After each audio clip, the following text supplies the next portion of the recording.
Voici le montage d'une mouche noyée à utiliser en pointe, la Palaretta.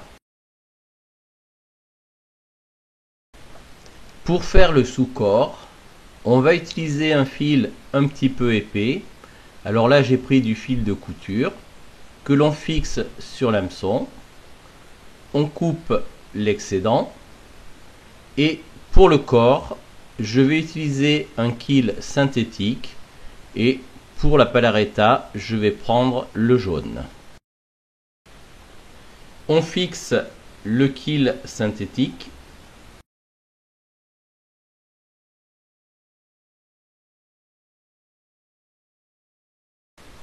Avec le fil de couture, on va réaliser le sous-corps.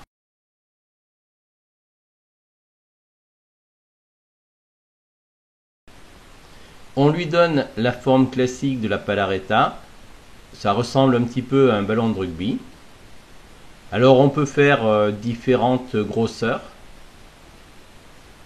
On arrête avec une demi-clé.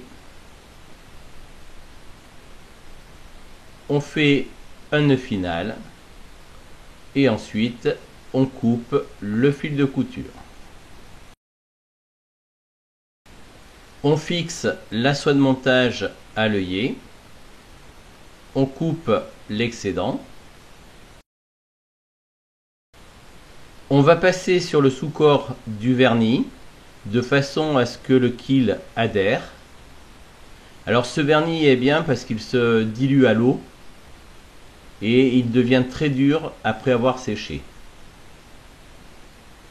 On réalise le corps en enroulant le kill synthétique.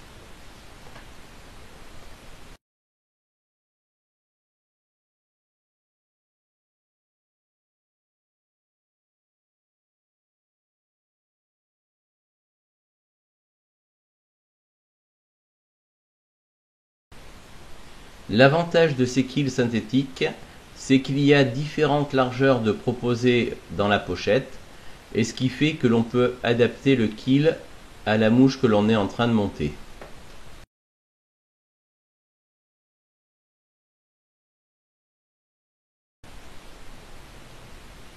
On arrête avec la soie de montage et on coupe l'excédent de kill.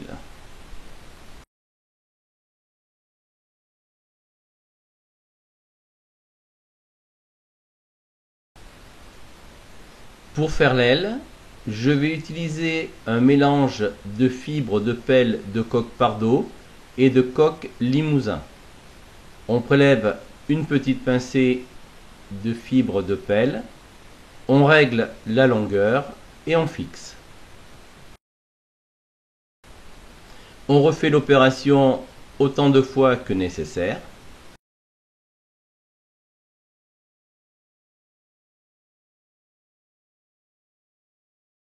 J'ajoute une petite pincée de fibre de pelle de coq gris limousin.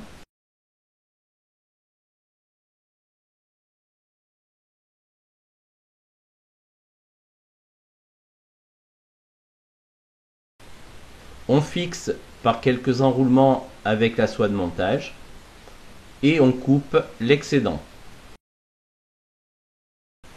Avec l'ongle, en appuyant sur la base des fibres, on va les répartir autour de la mouche de façon à former la collerette.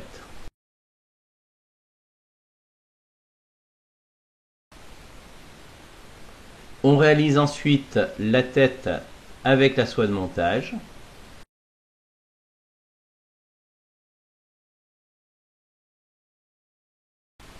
On ajuste les fibres pour leur donner la forme voulue.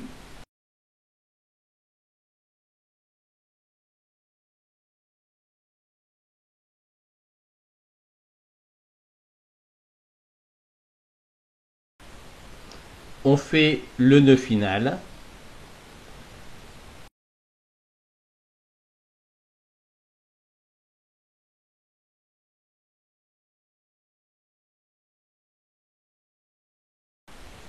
On coupe la soie de montage, la mouche est terminée.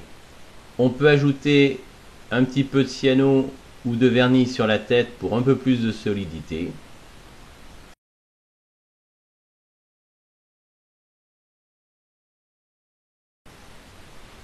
À vous de jouer, bon montage!